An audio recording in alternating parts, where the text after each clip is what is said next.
याचे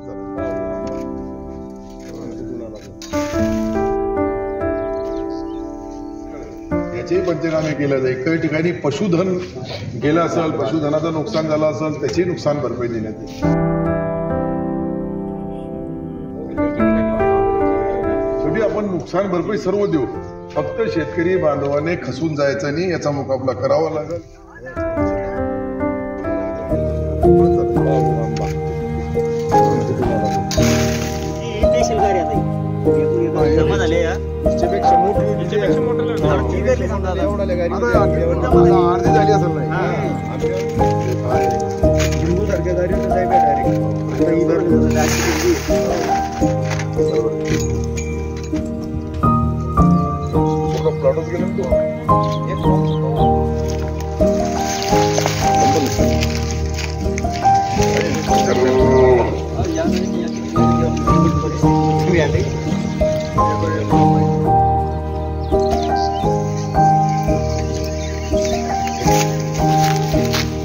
सर्व आता कोणी गेल्यावर असेल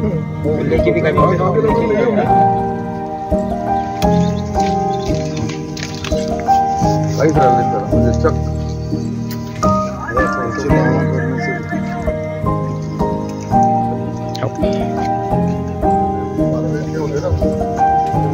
डोंगर असा याच्यासारखं दिसत होता. आज जी परिस्थिती पाहिली तर मिरच्या कमी दिसतात आणि गारी जास्त दिसतात. ह्या पद्धतीने शेतकरी बांधवांचा नुकसान झालेलं आहे. माझी शेतकरी बांधवाला एकच नम्र विनंती आहे, झालेलं नुकसान मोठं आहे, सरकार तुमच्या पाठीशी आहे. सरकार जे काही आहे ते सर्व आपल्याला मदत करेल, पण आपण मनाप्रमाणे इच्छेप्रमाणे कधी कधी ईश्वर अल्लाह भगवान बी देत नाही.